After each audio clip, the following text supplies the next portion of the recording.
Today we can look at our salaries and they're definitely higher than our parents and our grandparents, but are we getting paid more in relation to real goods? What did bread cost 100 years ago? And how much was the average house? When you look at it in real terms, suddenly you start to see the fact that our salaries are flat at best. What does that tell you about the economy and the value of our labor? You came here for the truth, so let me unveil that for you. Today we're going to discuss how Americans today can't make ends meet. They can't pay the bills. We're going to look at the statistics here. I'm going to show that to you. And then at the end, I want to touch on a few other points, so hang in there. Let's begin with this article out of CNBC. The vast majority of Americans, 78%, say that they're extremely or somewhat concerned about not having enough money for retirement. Now think about that. Basically everybody is not ready for retirement, or they're not ready to go on a fixed income. They need continuous increases in their salaries. They need continuous money coming in order to be able to pay for their lifestyle. Now, why? Are they going out and buying Lamborghinis and bigger houses in their older age? Or is it a simple matter of fact that things get more expensive over time? And for good reason. A shocking 21% of Americans have nothing at all saved for the future. Another 10% have less than $5,000 tucked away. Now think about the statistics here when you see that basically nobody has any money. That's what it comes down to. The vast majority of people. Yeah, if you look at the top 10%, maybe even the top 20%, they're doing okay. I'll show you a chart in a second here, but what we're looking at is a smaller group of people who are doing well, but the vast majority of people are not. All right. And I also want to talk about something that I mention every time I touch on this topic. We're looking at retirement here. Not everybody wants to retire. A lot of people say, hey, I want to work forever. And that's great. I think that people should be able to do whatever it is that they want. If they want to work until 65, that's great. If they want to work until 75, that's great. If they just want to work until the end, well, that's great too. However, some people, and in fact a growing number of people, get to a particular age, maybe it's around 65, maybe it's a lot earlier than that, from my experience and what I see, where a health issue comes up, and unfortunately they can't work anymore. Then what? Well, they're not prepared, because everyone thinks, hey, I'm going to work until 65, my kids are going to be done university by then, I'll have everything paid off, the mortgage will be paid off, the car is going to be paid off, and I'm going to be able to live well. Well, a lot of times we have unexpected events that occur leading us into this point where, it's not exactly perfect. So that's why I advise everybody to get your stuff in order now. Get it in order now. All right? That means about a third of Americans have only a few $1,000s or less put away for their golden years. Of course, some people are more prepared. A quarter report having $200,000 or more stashed away, while 16% have about $75,000, between $75,000 and $199,000. Okay, so a lot of people here definitely have some money, but what's $200,000 going to do for you in retirement? For a lot of people, it just isn't enough. Sure, it's better than somebody who has $5,000, but it's really going to be eating away, particularly since, this is based on the estimation that everything's going to go well from this point onward for the rest of their lives. Are we going to have any sort of economic crisis that may eat away at that $200,000? Will it increase faster than cost of living? I don't know. Well, we're going to have to see over time. For most U.S. workers, real wages have barely budged in decades. All right, we're looking at this out of Pew research, and this here to me shows us what's really going on. Okay, so we've got some charts to show you, and I'll go through it really quickly. On the face of it, this should be heady times for American workers. U.S. unemployment is low. It's really low. Apparently, it's 3.9% in July, and the nation's private sector employers have been adding jobs for 101 straight months. Excellent. 19.5 million since the Great Recession-related cuts finally abated in early 2010, and 1.5 million just since the beginning of the year. I mean, come on. The economy is doing so well, right? I mean, everything's just fine now. Okay. But despite the strong labor market, wage growth has lagged economists' expectations. In fact, despite some ups and downs over the years, today's real average wage, including inflation, has about the same purchasing power it did just 40 years ago. And what wage gains there have been have mostly flowed to the highest tier.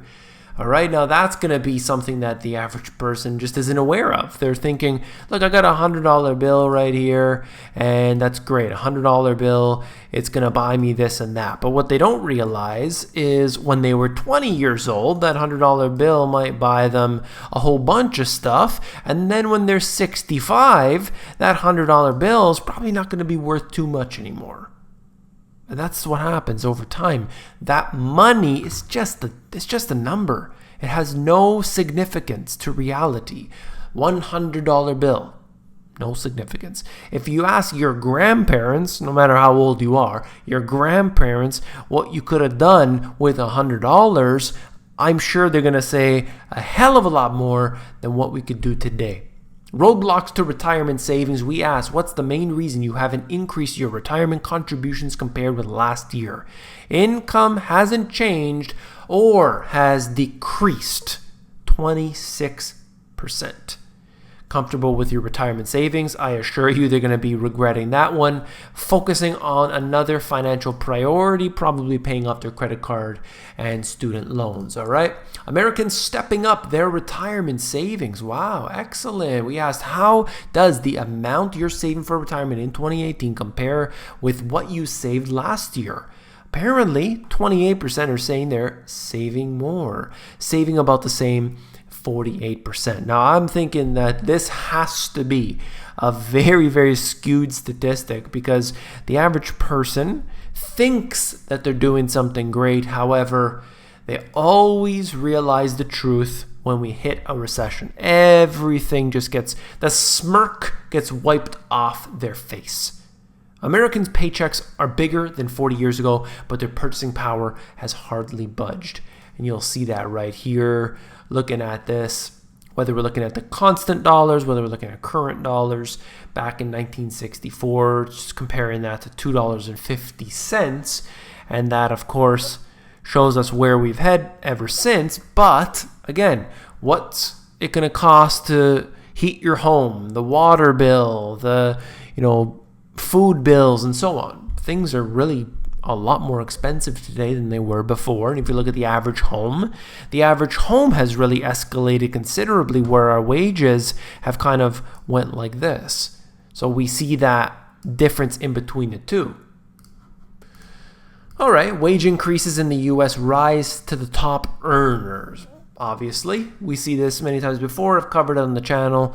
You can see that the 90th percentile of earners, hey, they're doing well. This is going back probably from the year 2000 up until today, and they've seen that bonus, if you want to call it that, or that spike. But everybody else, not really. Median, 25th percentile, 10th percentile. It's basically flat across. Somewhat of an increase here in the 75th percentile, but ultimately, the more money you make, the more money you make. Benefit costs have risen faster than wages in recent years. That's another chart there. And then I want to finish on this before I touch on some other points. How much should you save for retirement? So this is according to bankrate.com, and it gets into a whole bunch of BS. I hope you don't read it, but of course you can if you want to. It's kind of funny, actually, what they were saying here. If your employer offers a 401k retirement savings plan, enroll now and take advantage of the full company matching amount. That's free money. Free money. And you don't want to leave it on the table. That's, to me, this, like, when I read this, when I've been told this many, many times from people in the financial industry, David, Why are you taking advantage of the free money? What's wrong with you? Well, I think I'll leave it on the table. Thank you. It's going into further descriptions here. This is not saving. This is not investing. You know, you can put the money under your mattress. Many people will call that saving. I'm saving the money. It's there. I'm not spending it. But it's not a wise investment. You need to be able to have that maintain value over a long period of time. And you also need to have control over it. When you put it into a 401k, you do not have control. And if the market starts to dip, you're going to be sweating buckets. You better hold on for dear life. That's all you can do. That's why I don't like a 401k. You have zero control. There are self-directed IRAs if you're in the US. Maybe depending on where you are around the world, there might be a way to be able to have control over it, but ultimately that's really not the case.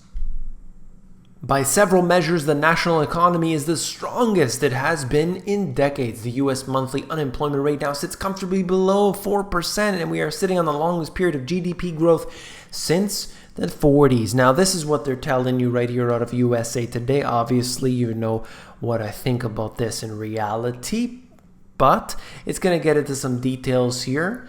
I just wanted to show you something from this. This is the states that have the best and worst economies. It's going to show you a list. I'm not going to go through all of them, but I wanted to just cover before I get into it what they're talking about. Here we're looking at not necessarily how much people earn, but here in most states unemployment has improved in recent years. That's not to say that every state's economy is equally healthy. Some states are experiencing an economic boom, others continue to struggle, job losses, poor GDP growth, and poverty. All right, so they reviewed economic growth, poverty, unemployment, job growth, and college attainment rates to compare and rank state economies. Okay, so that's really what it comes down to. It's not necessarily, you know, how much somebody makes there, but they do say that it is correlated. Okay, so I'm going to scroll through this very, very quickly.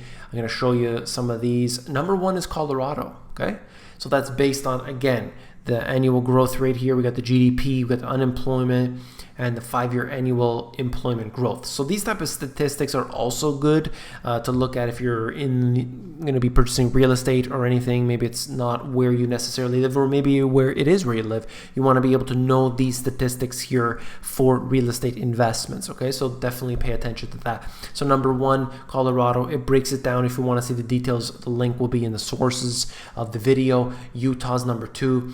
You can go in and see the next one, and so on, going through all of that. Again, it's not just how much money people are making, etc. There are different ways to calculate this. I thought it was interesting, wanted to bring it to you. California sits at number 8, okay? So this is the 25 highest paying jobs in America, according to Glassdoor.com. You know, I don't know the reliability here, but I just wanted to show it to you. Physician is number 1, pharmacy manager number 2, pharmacist number 3, enterprise architect number 4, and you can go through that right there. I thought it was pretty interesting just to see this. It also tells you, so depending on where you are, hot cities hiring. So you could see that maybe what's good in your city might not be good in another city, or might be beneficial because of, you know, what they're needing at that time. So remember that if you're in a particular job and you know, it might be beneficial to leave that city, or maybe choose a different profession depending on where you're at right now. You also have to look at demographics and things. There's a lot to factor in. Again, wanted to just show that to you as well. And then to finish off this video, total debt balance and its composition. You got all types of debt, whether it's your mortgages and credit cards and auto loans, student loans, and so on. We're just continuously adding more and more and more. We've surpassed what happened during the financial crisis. It's only going to get worse. Any sort of deleveraging has to be temporary because, of course, we need to consistently add more and more on top of it. It just really just continues like a staircase to escalate upwards and onwards. So I really think that this is something that people do not take seriously, but of course, it's very, very important. We need to see individuals taking responsibility, being able to invest properly, and managing their money actively. If you're not managing actively, maybe you don't have the know-how, but it's important to spend time to attain that know-how, right? It's not going to come to you by osmosis. You need to be able to learn it, and I think that it is important to get a handle on your finances. That's all for this video. If you found it informative, please give me a thumbs up. When you give me a thumbs up, it helps to support the channel. I do appreciate that very much. And last but not least, if you want the financial education you were not taught in schools, these two books have it all. You get to learn everything you need to know to give you that foundation within these two books. It's pretty simple. I've removed all the jargon from the books. You get everything you need to know, and it just sets you off on the right foot. I've had people in high school tell me that they read the books, they love the books, and I think it's really, really good to hear it, okay? If you're more interested in the audiobook version, you can get that at themoneygps.com.